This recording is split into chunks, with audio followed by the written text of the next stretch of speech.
Hey everyone, welcome back to the Foundry by Forge College. It's so great to have you with us. In our previous explainer, we had a really fantastic time synthesizing Solana's history. But today, we're jumping right back into our Bitcoin fundamentals track, specifically diving into our Introduction to the Bitcoin White Paper module.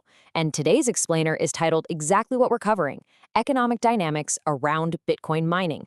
Basically, we're going to look at exactly what makes this whole system tick from a purely financial perspective. Think back to our earlier lessons for a second. We've already covered the technical how of mining, right? We talked about iterating nonces, winning that crazy hash race, propagating blocks across the network, the whole shebang. But today, we're moving from the how to the why. We're going to take a metaphorical factory tour to figure out exactly why a miner actually decides to turn their heavily capitalized machines on, or, suddenly shut them off. It's all about the money, and honestly, it is absolutely fascinating. So, here's the architectural blueprint for our factory tour today. We'll start with the Bitcoin factory itself, then move to miner revenue and miner costs. After that, we'll build a production line model, tackle the dreaded halving, and finally wrap up with mining strategy. Let's get right into section 1, the Bitcoin factory. Okay, I want you to hold a really specific visual metaphor in your mind for this entire explainer. Imagine a complex, ridiculously noisy, highly engineered factory. But instead of stamping out car parts or something, every single machine in this place is designed to do one thing: convert raw electrical energy into finished Bitcoin rewards. And the very first thing we have to understand about this factory is the wild clash between technical rules and economic choices. On the technical side, Bitcoin is incredibly rigid. Block times are deterministic, the halving schedule is set in stone. But the economic side, totally fluid. Miners literally have to make dollar-denominated decisions every single hour. Like, do I run this machine today? Is the electricity too expensive right now? The code simply does not care about a miner's profit margins, which makes this a brilliantly ruthless economic environment. All right, moving on to section 2, miner revenue. Basically, we gotta follow the money.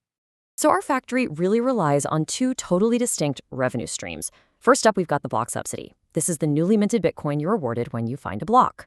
In this stream, it's entirely deterministic. It operates on a multi-year time horizon. Super predictable. But right below it, we have transaction fees. Now, these are paid by users who actually want their transactions included in a block. And the dynamic here is completely different.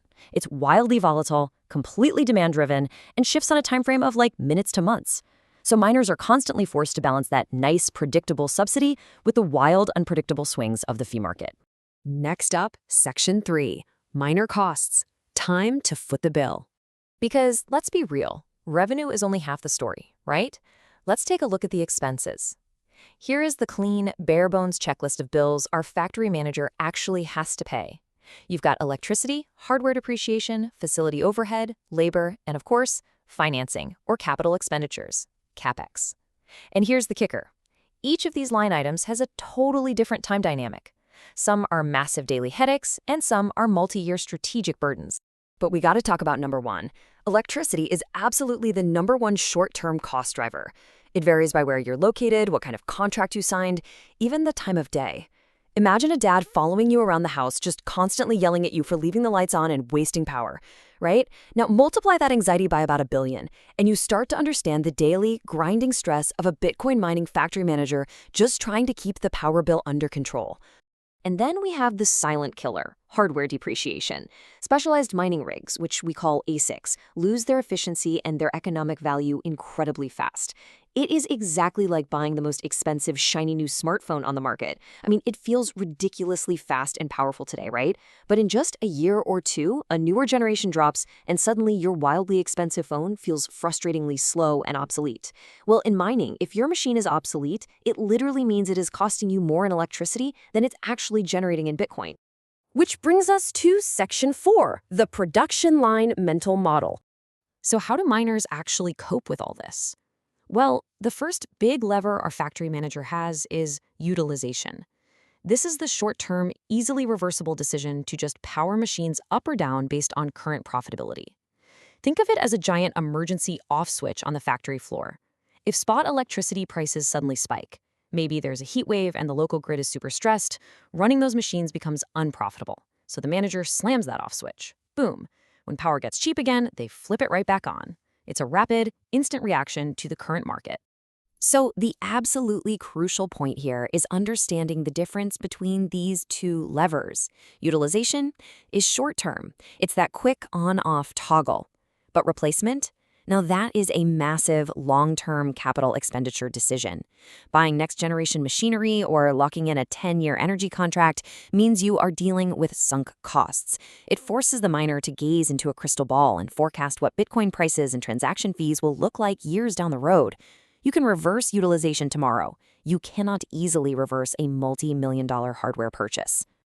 Let's jump to Section 5, the halving and centralization. That long-term forecasting we just talked about, it brings us to the biggest, most intensely predictable shock to our factory's ecosystem. The ruthless nature of Bitcoin's code dictates that every 210,000 blocks, which is roughly every 4 years, the block subsidy gets cut exactly in half. Early on, back in Epoch 1, the subsidy was just huge. It made mining super profitable even if you had terrible electricity costs. But as we move through Epoch 2, 3, and 4, that primary revenue stream mercilessly shrinks. And that forces a massive, fundamental shift in how our factory survives. This whole dynamic creates what we call selection pressure. As that predictable block subsidy shrinks, transaction fees basically have to shoulder the entire burden of paying for network security. If those fees don't rise enough to cover the gap, fewer miners can stay profitable. This market dynamic just ruthlessly weeds out the inefficient operations and increasingly rewards the players with massive scale, deep capital, and vertically integrated energy contracts. I mean, it is pure, unadulterated economic survival of the fittest.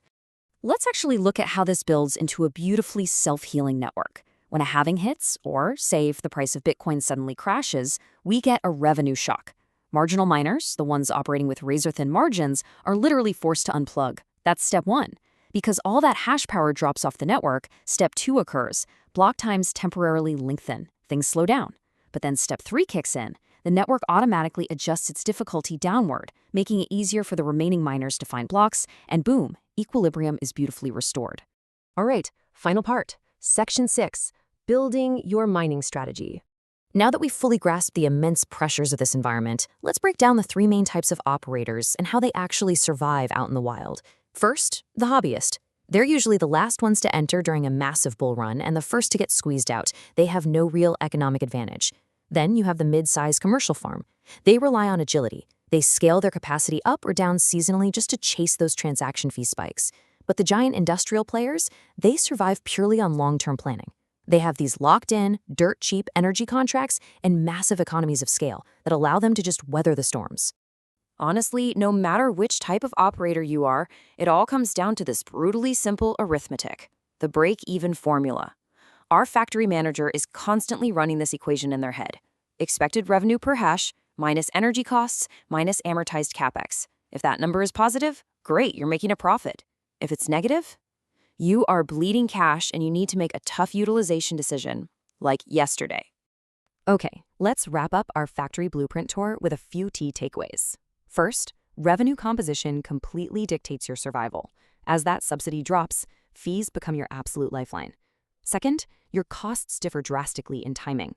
Remember, electricity forces rapid daily decisions, while your hardware purchases dictate your long-term strategy for years. And third, that deterministic halving schedule heavily favors operations with massive scale and supreme capital efficiency. Which leaves us with one final, very provocative question to chew on. If you were the manager of this factory, how would you design your facility to actually survive the next halving? Think about it. Hold on to that thought, actually, because in our next explainer, we are going to tackle operational resource considerations and literally design a facility together. Until then, please make sure to visit forge.college to learn more about this subject and explore all the other incredible Web3 related topics we've got waiting for you. Keep learning, keep building, and I will see you in the next explainer.